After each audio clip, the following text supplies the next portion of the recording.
নদীটা যেহেতু বাংলাদেশের সীমান্তের অন্তর্ভুক্ত, এখন এই নদীতে পুরো আধিপত্য এবং নদীর পুরো অধিকার সেটা আমরা প্রতিষ্ঠা করেছি।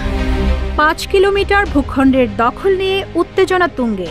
ভারতের দখলে থাকা ওই ৫ কিলোমিটার এলাকা উদ্ধার করার দাবি করেছে বর্ডার গার্ড বাংলাদেশ বিজিবি। এ নিয়ে উত্তেজনা তৈরি হয়েছে বাংলাদেশ ও ভারতের সীমান্তরক্ষী বাহিনীর মধ্যে। বিজিবির দাবিকে ভিত্তিহীন বলে প্রত্যাখ্যান করেছে ভারতীয় সীমান্তরক্ষী বাহিনী বিএসএফ। তারা বলছে, বিজিবির দাবি মন গড়া, ১ ইঞ্চি ভূখণ্ড কেউ দখল করেনি। সম্প্রতি ঝিনাইদহের মহেশপুর উপজেলার সীমান্ত এলাকায় ভারতের দখলে থাকা কোদলা নদীর ৫ কিলোমিটার জায়গা উদ্ধার করা হয়েছে বলে দাবি করে বিজেপি। স্বাধীনতার পর থেকেই কোদলা নদীর বাংলাদেশ সীমান্তের ওই অংশ ভারতের বিএসএফ দখল করে সেখানে আধিপত্য বিস্তার করেছিল। গত সোমবার সন্ধ্যায় ৫৮ বিজিবির এক সংবাদ বিজ্ঞপ্তিতে এ তথ্য জানানো হয়। বিজিবির প্রেস বিজ্ঞপ্তিতে বলা হয়, কোদলা নদী বাংলাদেশের অভ্যন্তর থেকে দক্ষিণ দিকে প্রসারিত হয়ে মহেশপুরের মাটিলা এলাকায় ৪.৮ কিলোমিটার দীর্ঘ বাংলাদেশ ভারত সীমান্ত চিহ্নিত করেছে।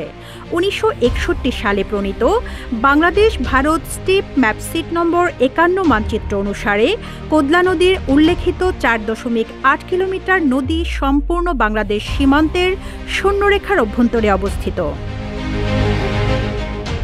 বিজ্ঞপ্তি থেকে আরও জানা যায়, সম্প্রতি কোদলা নদীর প্রকৃত মালিকানা সংক্রান্ত এই বিষয়টি ৫৮ বিজিবির নজরে আসে। এরপর বিজিবি প্রথমে বিভিন্ন নথিপত্র, স্থানীয় প্রশাসন ও মানচিত্র থেকে নদীটির প্রকৃত অবস্থান সম্পর্কে নিশ্চিত করে বিএসএফের অবৈধ আধিপত্য বিস্তারের বিষয়ে তীব্র প্রতিবাদ জানায়। পরে ৫৮ বিজিবির সদস্যরা সাহসিকতা ও পেশাদারিত্বের সঙ্গে কোদলা নদী নিজেদের আয়ত্তে আনতে সক্ষম হয়। বর্তমানে বিজিবি সদস্যরা প্রয়োজনীয় জনবল বৃদ্ধির পাশাপাশি এলাকার জন্য যন্ত্রচালিত বোট ও নদী পাড়ে দ্রুত টহলের জন্য অল টেরেইন ভেহিক্যাল বরাদ্দ করা হয়েছে।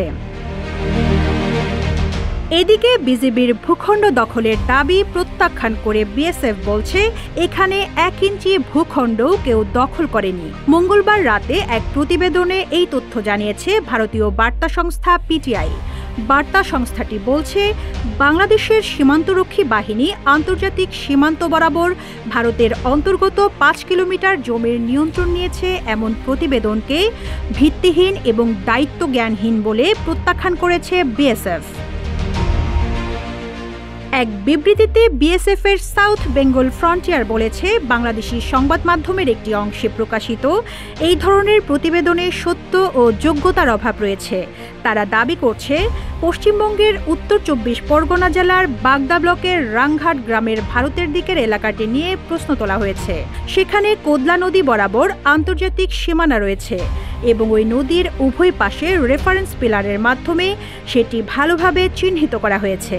সেখানকার আন্তর্জাতিক সীমানা এবং বিএসএফের ডিউটি প্যাটার্ন গত কয়েক দশক ধরে অপরিবর্তিত রয়েছে। বিজিবি সদস্যরা গত বছরের ১৯ ডিসেম্বর থেকে মোটরচালিত নৌকা ও এটিভি ব্যবহার করে ওই এলাকায় ২৪ ঘন্টা টহল দিচ্ছে বলে যে দাবি সামনে এসেছে, বিএসএফের বিবৃতিতে সেটি অস্বীকার করা হয়েছে। বিবৃতিতে দাবি করা হয়েছে, এই প্রতিবেদনগুলো মনগড়া গল্প ছাড়া কিছুই নয়। বিএসএফ এবং বিজিবি নদীর নিজ নিজ তীরে তাদের দায়িত্ব পালন করে চলেছে, যা আন্তর্জাতিক সীমানা হিসেবে কাজ করে। Rizwana Rinti, news desk, Ittefaq.